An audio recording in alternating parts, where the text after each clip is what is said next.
Hey kids, it's August 6th, Thursday. The older one of you went to school today, and the younger one stayed home because you're still sick. Your mother and I both worked, but we managed our meetings surprisingly well around you. We even managed to sneak out for a coffee together. Then in the evening, after picking the older one of you up from school, we had dinner, went for ice cream, and later played treasure hunt at home. The older one of you drew maps, hid things around the house, and then made us search for them. So all in all, actually a very nice day. Now you are both upstairs asleep, and today I want to talk about something I really hope you develop as you grow. Agency. Taking initiative. Becoming people who get things done instead of always waiting for someone else to do them. We've already spoken about resourcefulness, about focusing on what you can control, about fixing things, about taking care of yourselves. This is really another way of bringing all of those ideas together. Let me start with something very simple. Imagine you have an itch on your arm. What do? Normally you don't sit there for an hour saying, "This is so unfair. Why is my arm itchy? Someone really should do something about this." You reach over and scratch it. Simple. I sometimes wish we treated more of life's problems that way, because as you grow older, you'll discover that life is full of invisible itches. A school subject you don't understand, a room that is constantly messy, a friendship that doesn't feel right, a bicycle that keeps making the same annoying noise, a process at work that wastes an hour every day, or perhaps an idea that keeps returning to your mind because you are convinced there must be a better way. Each of those moments asks a similar question. Am I going to keep complaining about this, or can I do something about it? I want to give you a personal example. More than 8 years ago, when I joined the company I still work for today, I found one of those invisible itches, a fairly big one. The products I was responsible for were genuinely good, but every time I spoke with customers, I felt something was missing. We had all these capabilities, but we didn't have a simple and compelling way to explain how they connected to the problems our customers actually cared about. The messaging wasn't clear enough. The conversations were harder than they needed to be. Now, I could have complained. I could have said, "This is marketing's responsibility." And technically, that would not even have been completely wrong. I could have waited for someone else to create something. I could have continued using whatever already existed and told myself, eventually somebody will fix this. Instead, I started writing, then rewriting, drawing diagrams, changing them, testing different explanations with colleagues and customers, throwing away the ones that didn't work, trying again. I wasn't trying to change the company. I wasn't trying to become famous internally. I wasn't even really telling people what I was doing. I was simply trying to make my own job easier and do it better.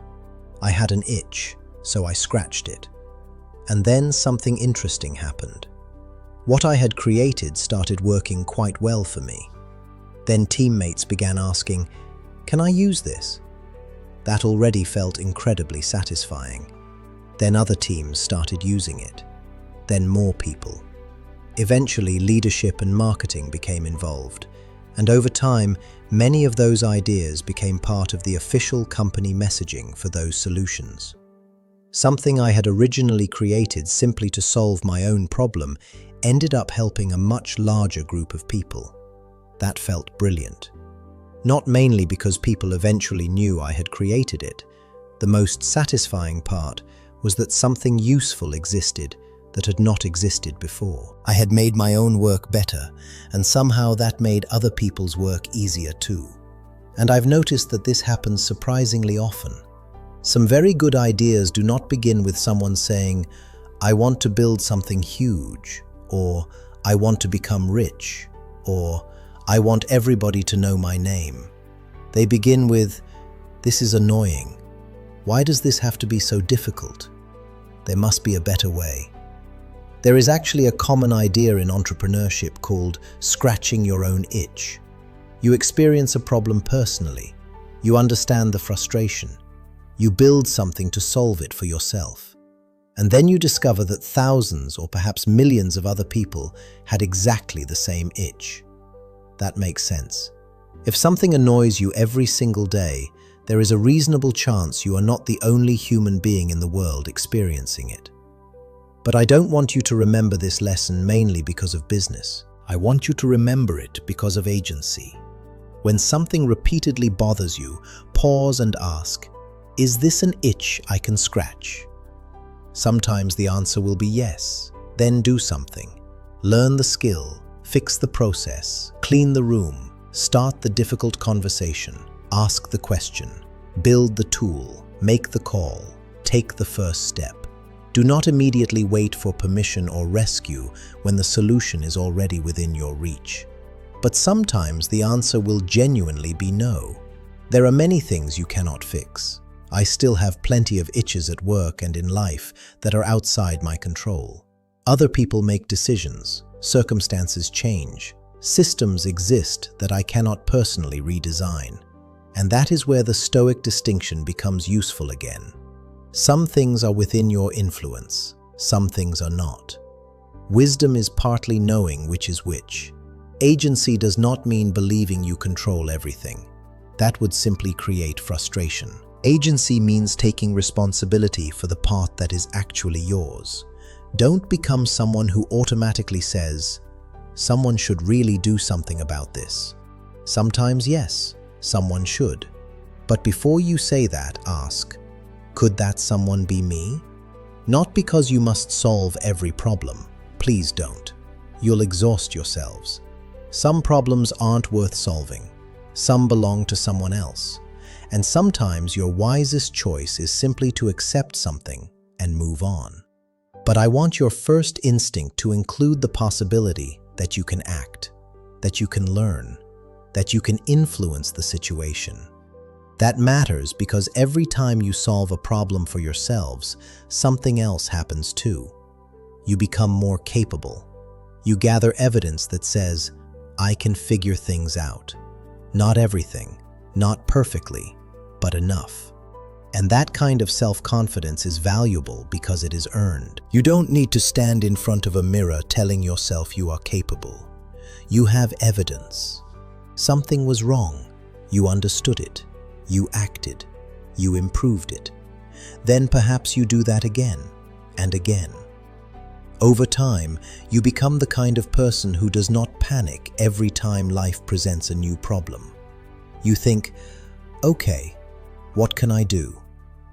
That is the kind of person I hope both of you become. Resourceful, curious, willing to take initiative, able to tolerate the first messy attempt, and willing to take responsibility for improving your own situation when you reasonably can. There is a sentence I like here. Build the thing you wish already existed.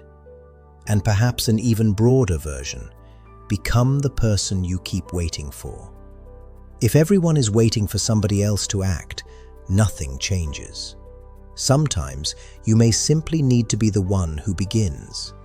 And occasionally, something wonderful happens. The solution you create for yourself becomes useful to your family, then perhaps your friends, your colleagues, your community, maybe even thousands of complete strangers, you never know. But that should not necessarily be the goal. Start closer to home. Solve the problem in front of you.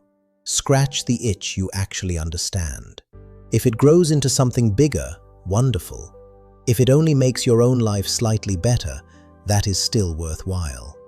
So kids, when something repeatedly frustrates you, don't only complain about the itch. Pause. Look at it. Ask whether it is within your reach. If it is, scratch it. Take initiative. Build, learn, fix, ask, try. And if it genuinely is outside your control, accept that too and save your energy for something you can influence. That combination, action where action is possible, acceptance where it isn't, is one of the most useful forms of agency I know. And do not ever forget, I love you both very, very much.